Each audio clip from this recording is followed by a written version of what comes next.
Hello and welcome to White Horse Music TV! My name is Richard Budina and I'm co-owner of this wonderful shop with my lovely wife Michelle Budina, who is not behind the camera today, unfortunately. You know, sometimes she is, not often these days, but sometimes.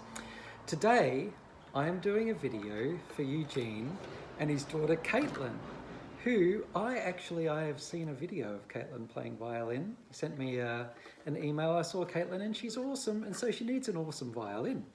So I have chosen out 3 violins that I think are extremely nice. The best violins that sound-wise that I could find. They're not necessarily the most expensive, but just the tastiest sounding one, because it's not always the most expensive one sounds the best. Each piece of wood is its own sort of thing. You could have 5 of exactly the same model violin. They'll all be exactly the same price, but they'll be different sound-wise because each piece of wood is different. Oh, that's a little speech to start with. All right, so this first one that I'm showing you is called a Struna Maestro half-size violin, because she requires a half-size violin, and it's so nicely antiqued.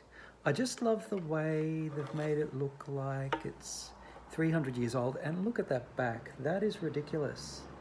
It just looks like a beautiful flowing river. I love it. Yeah, beautiful looking violin. So that one's called Struna Maestro. With the Strunas, they go classroom model, then concert model, then master model, and then maestro model. There's even a maestro extra, which I don't have at the moment, in this size. Really tasty looking violin and tasty sounding violin. Second nice sounding violin, this one's called a Raggetti Master Series. And Raggetti Master Series, I've had these for many years, this particular brand of violins, and the Raggetti Master Series are always so beautifully made. I remember the first time I saw them. A rep for the company that supplies them in Australia brought them into the shop, and I almost fell over. I couldn't believe it. Like, just the precision with the way they're made, and the sound was incredible as well. She bought 4 of them in, and I called violin teachers. I said, I have these violins in the shop. You have to come and try them.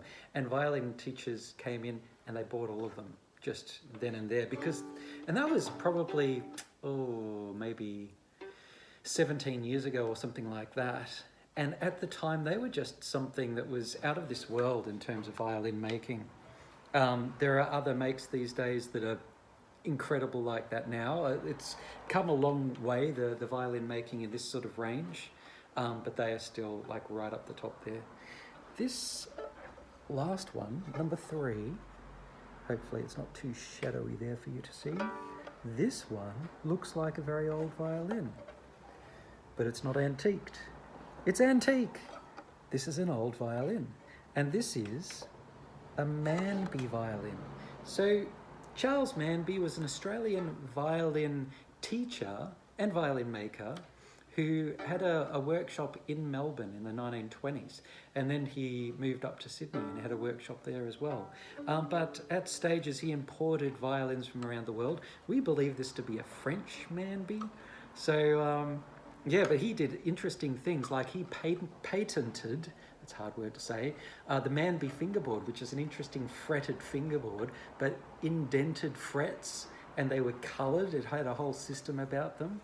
And so, yeah, often the fingerboards had that. That fingerboard has been taken from this particular violin, fortunately, because they are a bit difficult to play with.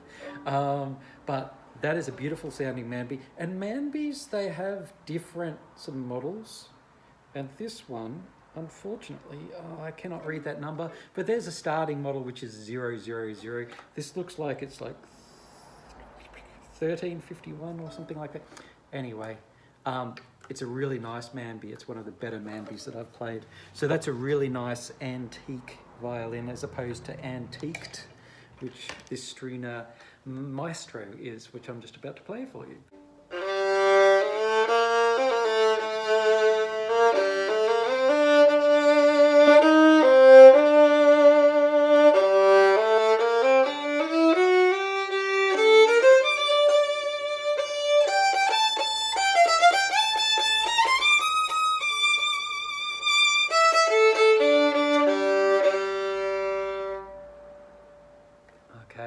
That has a very nice deep sound for a half-size violin.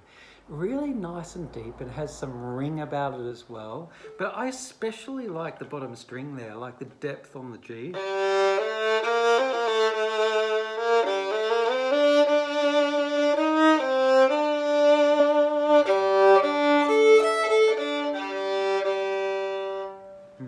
Nice, beautiful, deep sound. Okay, that is violin number 1. All right, now, Raggetti Master Series. This is violin number 2. Interestingly, I should just say, the Raggetti and the Master Series and the Struna Maestro next to each other, the Raggetti is slightly broader this way, and that is a thing about the Raggettis, and I think it's a pretty clever design. They sort of make them a little bit broader.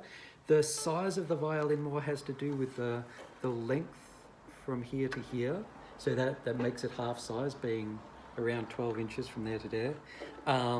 But this Raggetti Master Series is a little bit broader, which supposedly should help with the depth.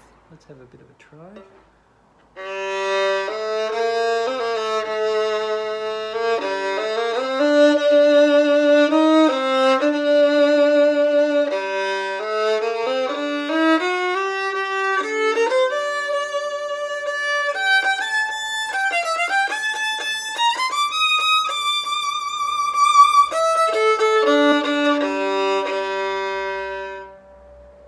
Now that is actually against the law. It should not sound that good.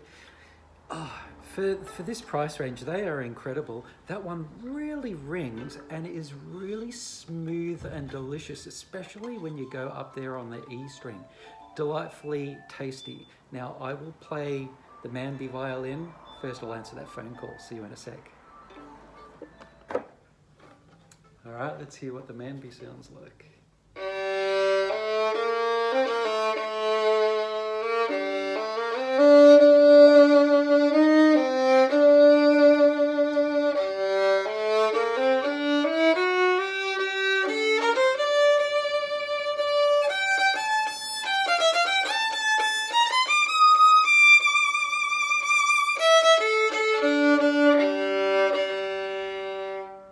Yeah, it's really, really nice. It's one of the best sounding Manby violins that I've had.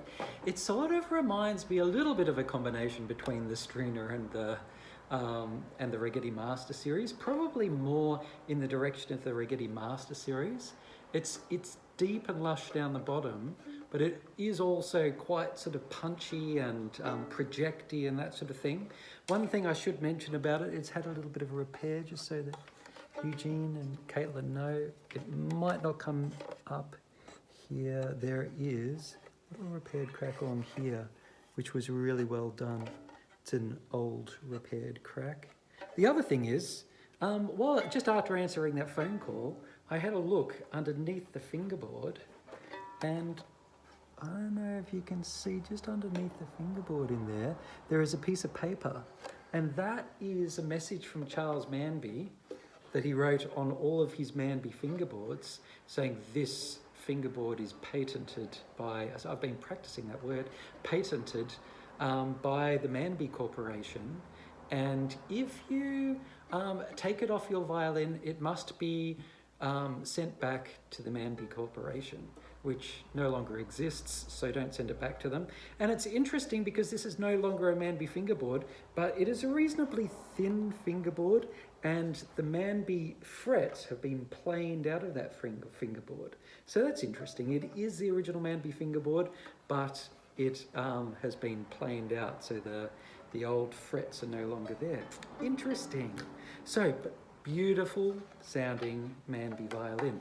Now what I'm going to do is I'm going to play each of those violins one after the other without rambling on and on and on and on about all of them after playing each one. All right, let's have a try.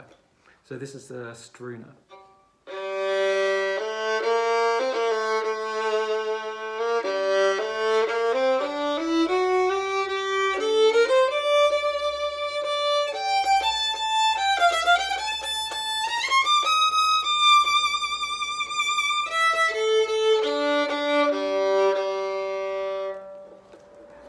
Okay, and now this is the Raggetti.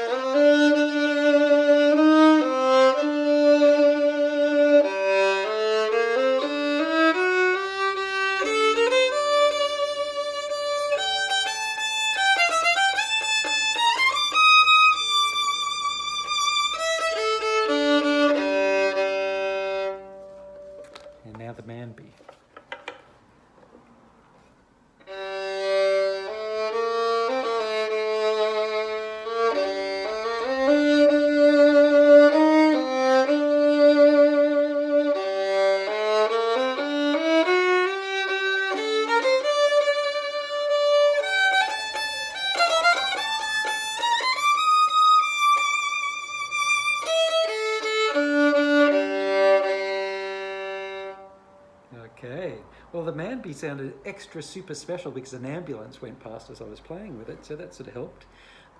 Well, please comment down below, tell Eugene and Caitlyn which violin that they should buy, and they'll ignore all of you and just get whatever they like. Thanks for watching. Bye.